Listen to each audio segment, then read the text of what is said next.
they were trying to write the best music they could. Yeah. Yeah. And that's just like they weren't the best musicians or like anything anywhere near that, but they just tried so hard to write the best that they could come up with. Hmm. And it always just I don't know, they had a knack for it's we'll get into this in the episode, but it's like the pop punk thing where it's the nursery rhyme thing with your Mm. melodies.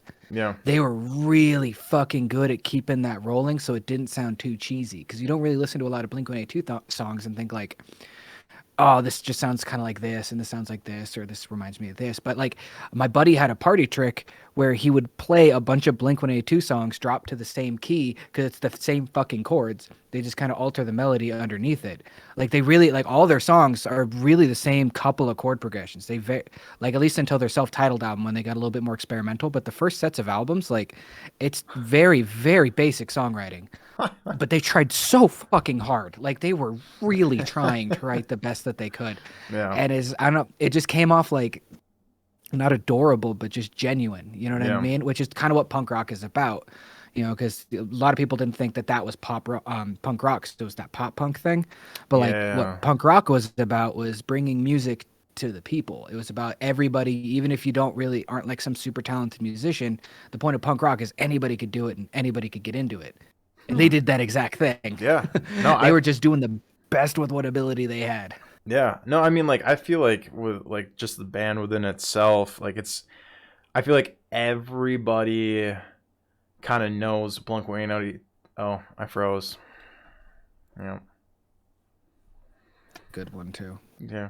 You back? Yeah, You're am I back. good? Okay. You're back. All right.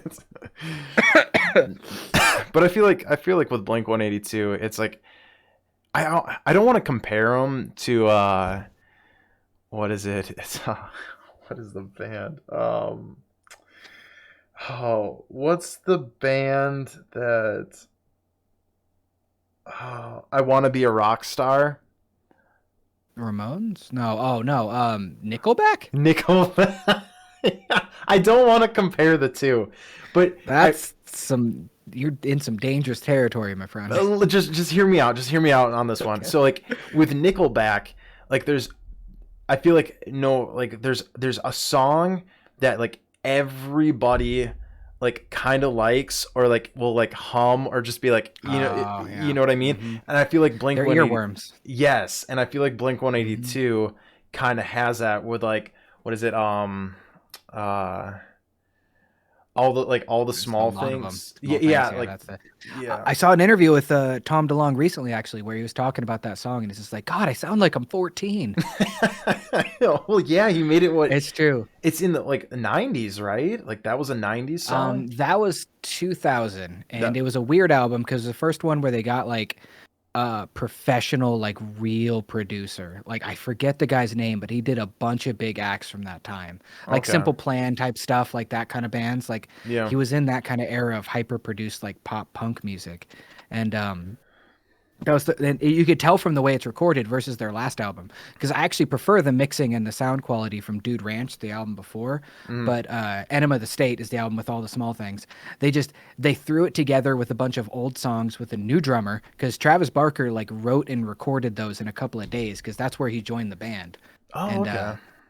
he was just that good of a drummer. I've known drummers like that where they're just like, here's how it goes, and he's like, cool, and they just can do it because it's drumming. You don't really have to know the notes. You just have to understand how song structure works and rhythm works. Yeah. And he was one of those drummers. But they were trying to get to this more like commercial songwriting standpoint, and they fell into that trap that a lot of bands do with that, where they since they can't sing, they doubled the vocals. And I Mm. don't know this for sure, but if from what I can tell, I think part of the reason they do that is for like the inconsistency in the take. So like if you can't get one perfect, really good take, you'll take a couple of them and layer them together. And what happens is like how the waveforms are hitting. I don't have absolute proof of this, but I'm determined this is how it works.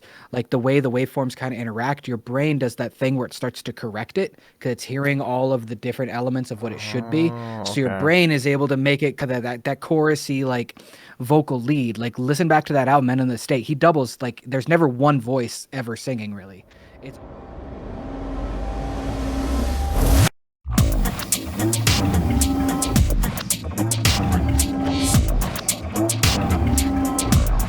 That is up and weird.